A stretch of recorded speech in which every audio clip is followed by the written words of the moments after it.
How did you meet Joe? Oh.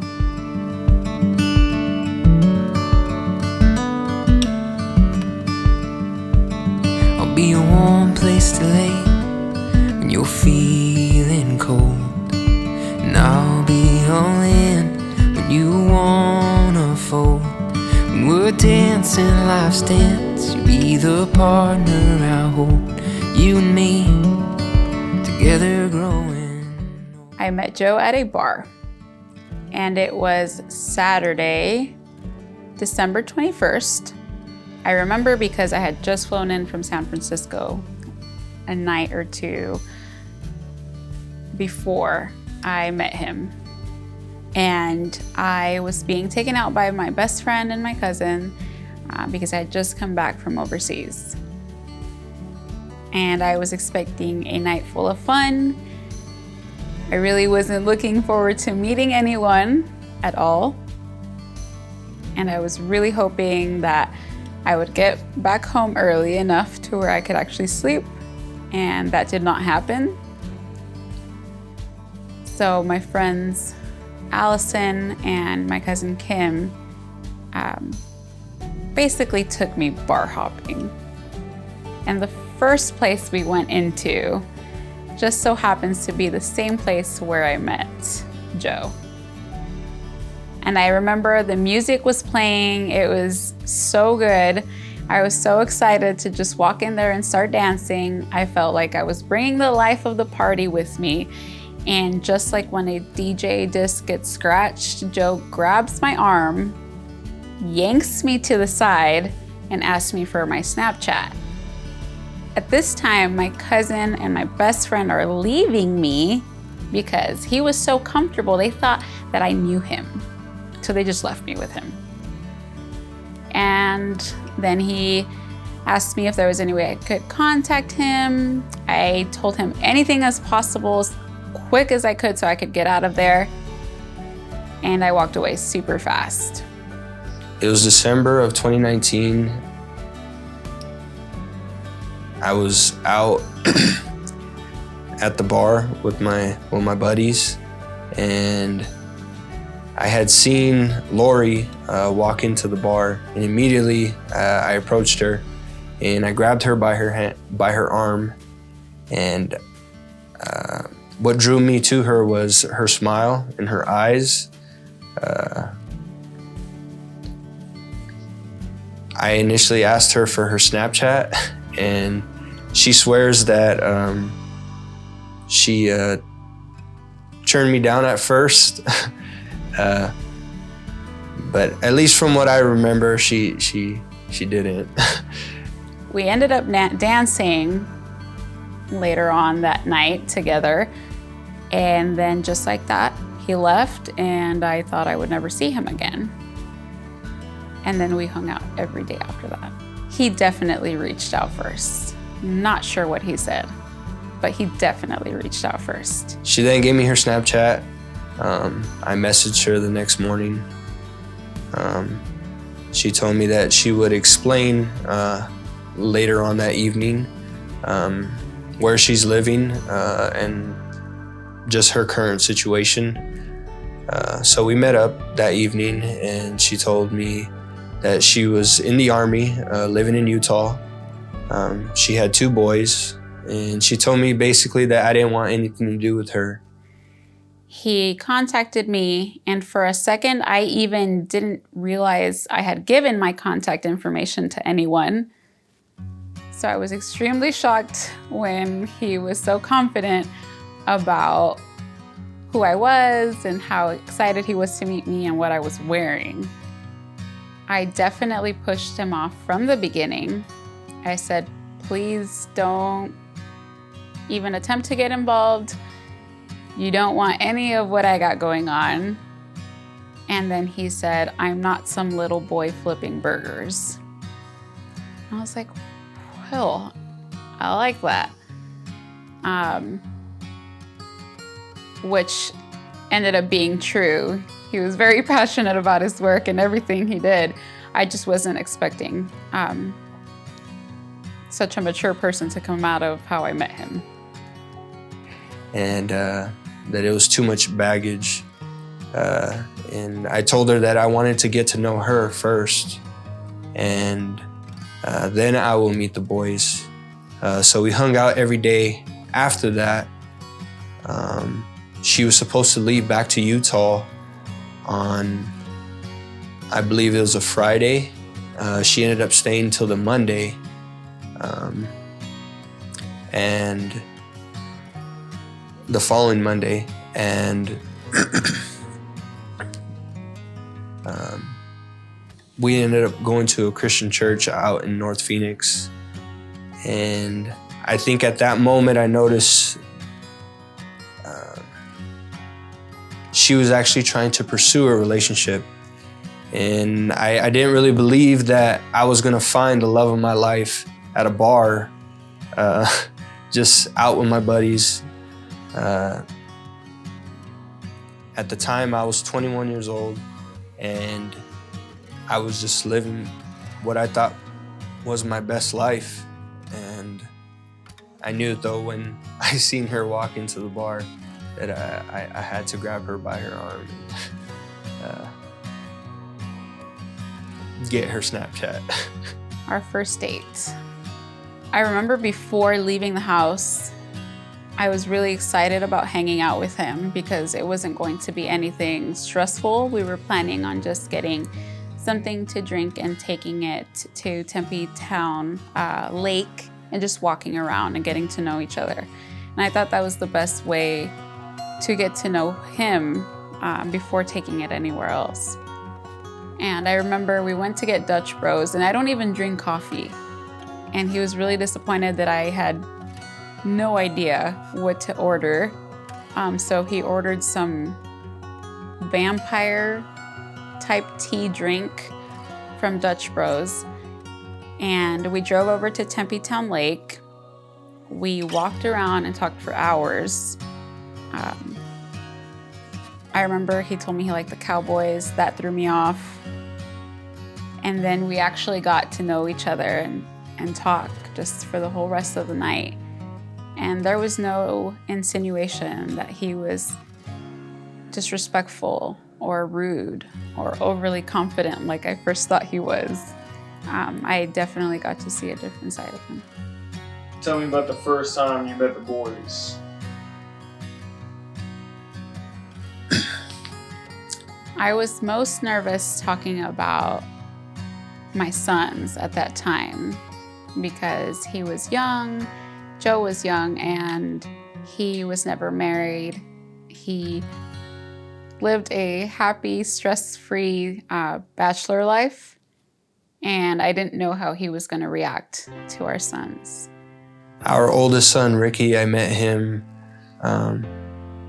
when we went to church that following Sunday after meeting. And that was really scary. I was very overwhelmed with emotion. I had no idea if this was going to be the part where he walked away because it was overwhelming, or if he was just going to keep seeing how it would go from there. But I remember Ricky knew something was up. Ricky knew he wasn't like a friend or a cousin or a brother or anything like that he's had around in his life. And I knew that he knew that because he acted very protective over me. He was really standoffish at first, and he knew that I wasn't just some friend, and but that didn't really discourage me. One thing that really stood out to me was after we went to our Sunday service, we had went to a park and we had White Castle with her sister and her sister's boyfriend. And we had went on a walk after, and our oldest son, Ricky, he grabbed both of our hands as we were walking, and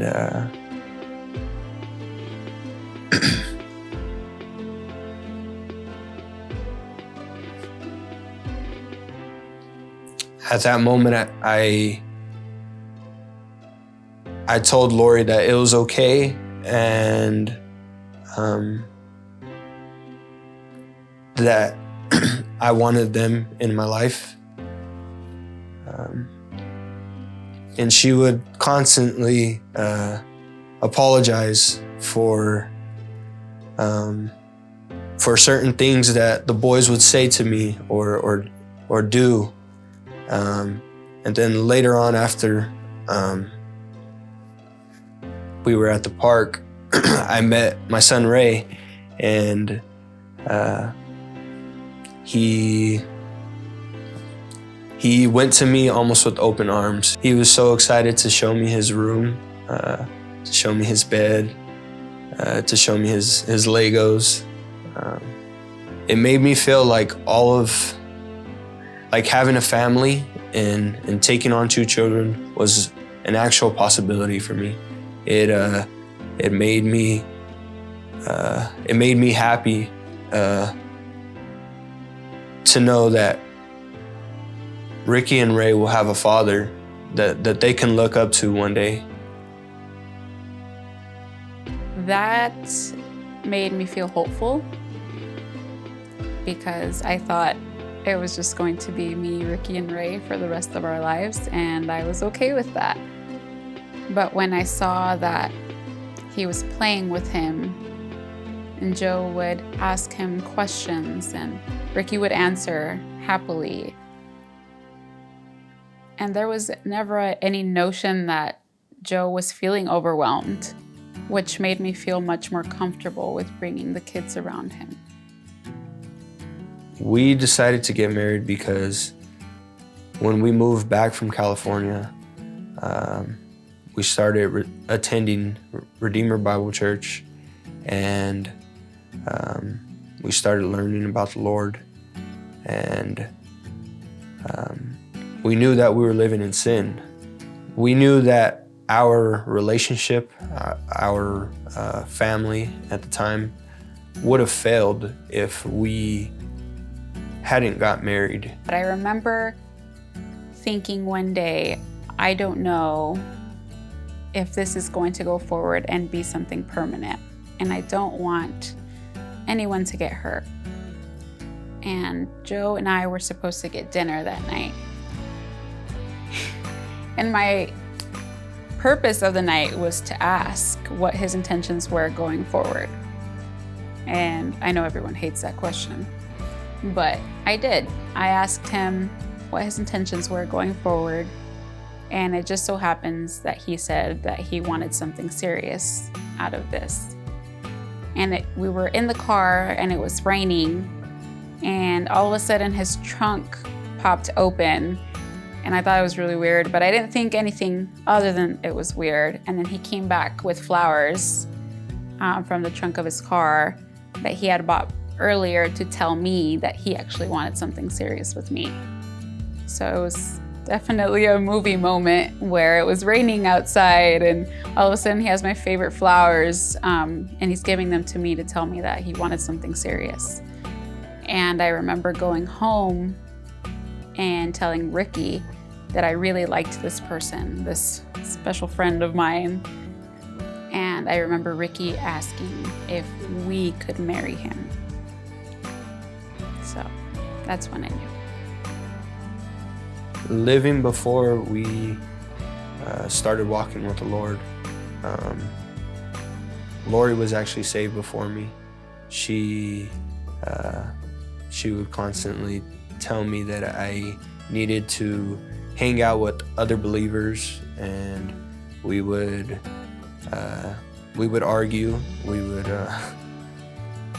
It was actually about a month after she was saved. We were in our living room, and we started praying on the floor, and I broke down in tears, and I was asking the Lord to help me desire to know about Him, to understand His word. We no longer put our faith and our trust in ourselves, but in the Lord. We are more eye to eye on things because we have Scripture. We have Scripture that we can turn to, that we can reference and apply to our lives. The difference before is that we leaned on our own understanding. There was no foundation. There was no rock. There was no book. There was no hope. It was two people who were lost, just trying to do what we thought was best. For us as a couple, for us as parents, as friends, as children, as everything that we were just going off of what we thought. We didn't want to do wrong. We didn't have any instruction of what we should do right. So we were often having hypothetical conversations and asking each other questions because we were fearful and we were worried and had just trauma from our lives that we didn't know how to deal with going forward. I even remember asking him, like, are you sure you want to be here with us? And I would continuously push him away. And then after Christ, you could say I'm not married to the same person that I married a while ago. Because he's not the same person. And that's the best thing that God could have ever done for me. Because we went from two people trying to figure it out to now I have a protector and a provider and someone who leads our family, someone who goes to Proverbs to find out how we should instruct our children. And when I'm upset, he prays for me. And when I'm fearful of the future, he points me to Scripture. And when I'm sad or worried, he just reminds me that we're not the same people that we first started this all out with. So the difference is it's two different couples from beginning to now. What aspect of the wedding are you looking most forward to? I'm not really good at dancing, but I am actually looking forward to that.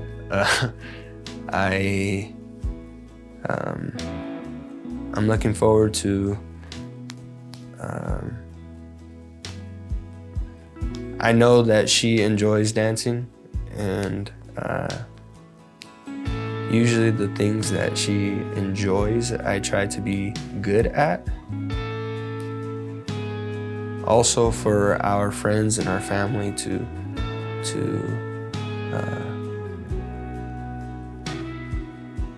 see what a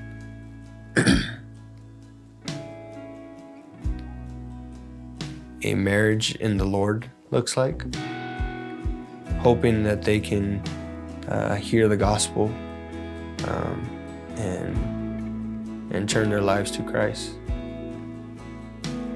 For the wedding, so Joe works like heavily labor, hard work. He is so hardworking. I don't think I could ever see him doing anything different. So I always have seen him in muddy pants, dirt boots. I can't even explain how much dirt he brings to our home every day. So just to see him all dressed up, and just to know that he's all dressed up for me, to see him in some kind of maybe tuxedo is what I'm hoping he will wear. That's what I'm most excited for.